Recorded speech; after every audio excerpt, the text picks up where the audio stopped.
Hello, my name is Cassie Burke, and this is my exit interview for analytical report. We, as a group, chose evaluating hybrid work at Microsoft and did an analysis of employee productivity, job satisfaction, and work life balance. Our research question was: should Microsoft adopt a hybrid work model to maximize employee productivity, job satisfaction, and work life balance? Here's our executive summary, and I feel like it's pretty spot on with the research that we all had found. Most everything that we found was pretty similar, and I noticed that a lot of us came up with some similar sources. There was a lot of information out there regarding Microsoft and studies with this. This isn't Microsoft's first rodeo. They have obviously done very much research and studies on hybrid work, as well as fully remote and fully traditional, like in office. So one thing I noticed is in office, you have more low flexibility, high collaboration though, and moderate work-life balance. One big concern is people commuting, which completely understand. Fully remote, high flexibility, moderate collaboration, and high work-life balance. There is concerns with isolation and coordination though. Now the hybrid is kind of the best of both worlds. You get the high flexibility, you still have the high collaboration, and high work life balance. So, really, the only concerns when it comes to the hybrid work model is just consistent management. Somebody needs to be overseeing it and constantly making changes as needed. We're human and sometimes we all get comfortable. It just needs to be managed. There's still a lot of research going on the best ways of managing the hybrid work model for all companies, not specifically just Microsoft. But all this started kind of in the 2020 COVID era where a lot of people weren't able to go in office. And as you can see on here on the executive summary, the COVID-19 pandemic, it really has transformed the workplace, the expectations, and a lot of people don't want to go back and work full time in office anymore. The cost of commuting, also just, the wear and tear on your vehicle, the time it takes, people with families, the cost of daycare, and then being away from home on top of that. There's a lot of reasons why people don't want to do the 5 days in office anymore. And then one thing I did notice about the hybrid work model is it is pretty hard to manage and keep up with everybody on it because unless everyone's on the same exact, we're going to be remote Monday and Tuesday, and then we're going to be in office Wednesday, Thursday, Friday. It's hard to manage each employee that have different scheduling requirements for that. But on the flip side, you get a lot better talent, a lot more experienced employees, and just more happy employees that are willing to do more with the work. I thought it was really interesting, especially because I'm new to this remote work life after working, 7 days a week for many years. And I really like it. However, there are concerns that I see with it just from a personal standpoint. For my self-evaluation, this group report was a huge learning curve. I've done group projects before. This was a little bit different because I haven't done a group report where everyone did certain pieces and we put it all together for one full report. If I could go back and redo it, I absolutely would. I don't think in the beginning we had everything clearly outlined on who was in charge of what, and I think our deadlines were pretty lax and lazy.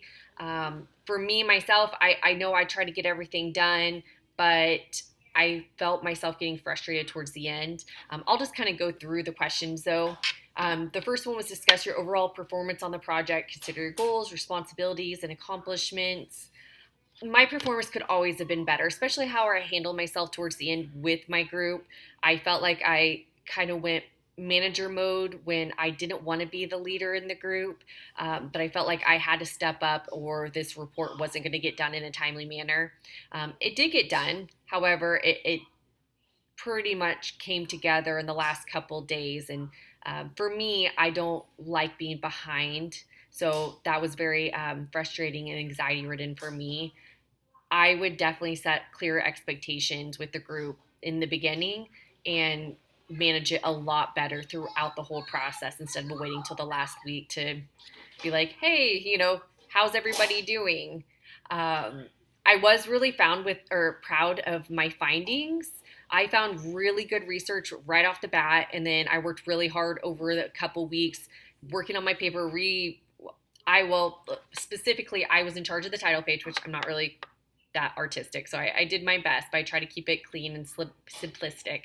But I did actually the recommendations and the conclusion. And honestly, I was super proud of what I came up with because I kept going back and adding more stuff as I found more research. And then I'd go back and reread it and edit it. And I did it over time, so it wasn't rushed. It was constantly being edited and re-looked at. I sent it early enough for the group to review. I was pretty proud of what I came up with. And I feel like I met all the goals that I was trying to do. So there's things I am proud of and things I would definitely have done differently. The second question is, in terms of the report project, what are your areas of improvement on future collaborative projects? Because I kind of already answered part of that. I think I was a little too passive and nice in the beginning, and there's a couple of people that said they'd be the leader, and we never really chose anybody. We definitely needed one person to kind of take charge and see this through and make sure everything was hitting all of the deadlines. But unfortunately, not all the deadlines were being met, but no one was being held accountable. I think that was one area we really could have done better. But as far as me, I could have done much better in a lot of areas when it came to that. I just was trying to be the nice, fun, friendly group member that just did her job and then, will disappear after. That's not how this works. That's not how you can get anything accomplished. And I definitely learned that on this. You likely experienced competing interests of your time between other classes and outside of class responsibilities. How did you set your priorities for this project? I honestly set my priorities how I do with any other project, to be honest. Or not even just project, any assignment. I try to start early on and get done as much as I can without stressing myself out. I don't like getting things done at the last minute because if I still have a lot to do and it's due that same day, it gets my anxiety going, and I don't feel proud of my work because I feel like I rush at that point. And especially with group work, I don't want anyone waiting on me. If I commit to something and people are depending on me, I don't want to disrespect them by coming up with 10,000 excuses why I can't get it done.